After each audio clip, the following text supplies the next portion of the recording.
تخيل تكون ماشي في ممر عادي جدا، لكن فجأة تكتشف إنك محبوس في متاهة لا نهائية، والنجاة الوحيدة إنك توصل للمخرج رقم 8.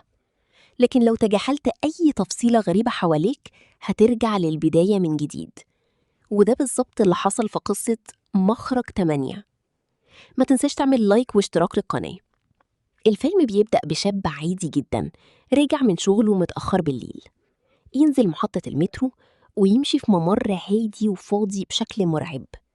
الإضاءة ثابتة، الإعلانات معلقين على الحيطان، وكل حاجة شكلها طبيعية جدا. وفجأة يلاقي لفتة مكتوب عليها: لو لاحظت أي شيء غريب ارجع فوراً، ولو ما كانش فيه أي شيء غريب كمل طريقك، لازم توصل للمخرج رقم 8. في الأول يفتكرها مجرد مسحة سخيفة، لكن وهو ماشي يبدأ يحس إن المكان غلط. الممر طويل بزيادة، وكل ما يمشي يلاقي نفسه راجع لنفس النقطة، نفس الإعلانات، نفس الباب. في البداية يحاول يجري، لكن مهما يجري الممر ما بيخلصش.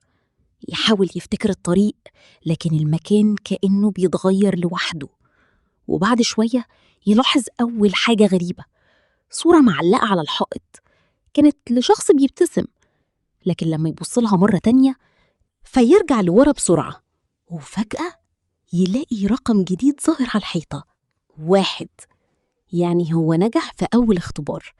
وهنا يفهم قواعد اللعبة، لازم يلاحظ أي تغيير مهما كان بسيط جدا، ولو كمل وهو في شيء غريب يرجع للبداية. فيكمل بحذر شديد، يبص على كل تفصيلة: الأنوار، الكاميرات، الإعلانات، الأرض، وحتى صوته وهو ماشي. لكن كل مرحلة كانت أصعب من اللي قبلها.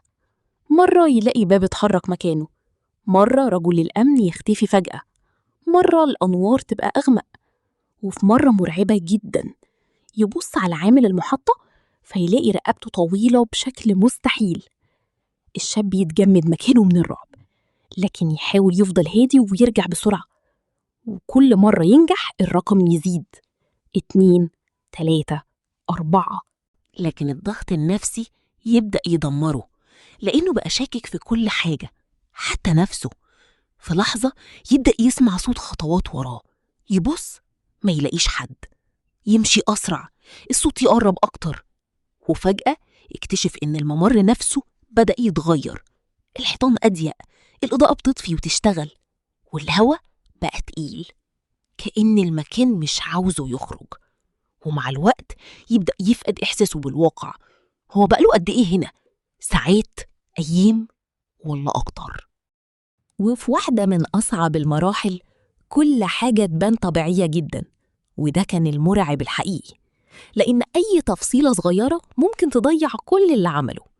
يقف في نص الممر يبص حواليه بتوتر، ويظهر رقم 7. فاضل خطوة واحدة بس على النجاة. لكن آخر مرحلة كانت الكابوس الحقيقي. الممر بقى هادي بشكل مخيف، مفيش أي صوت. وهو ماشي يبص قدامه يلاقي نسخة منه واقفة بعيد، نفس الشكل، نفس اللبس، ونفس النظرة. النسخة التانية تبدأ تقرب ببطء، والبطل يبدأ ينهار، يجري، لكن الممر يطول أكتر. يبص وراه فيلاقي النسخة بتجري هي كمان.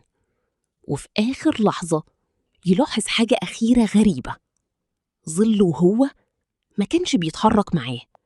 فيرجع للخلف بسرعة، وفجأة كل شيء يختفي. الممر ينور بشكل طبيعي، ويظهر قدامه باب مكتوب عليه مخرج 8. يفتح الباب ببطء ويخرج أخيراً للنور. لكن قبل ما الفيلم ينتهي الكاميرا ترجع للممر مرة تانية، ونشوف شخص جديد داخل المكان، وكأن الكابوس لسه مستمر. وده كان ملخص قصة مخرج 8، واحدة من أغرب وأوتر القصص النفسية اللي هتشوفها. ولو عجبك الملخص ما تنساش اللايك والاشتراك عشان تشوف ملخصات أكتر لأقوى الأفلام والمسلسلات.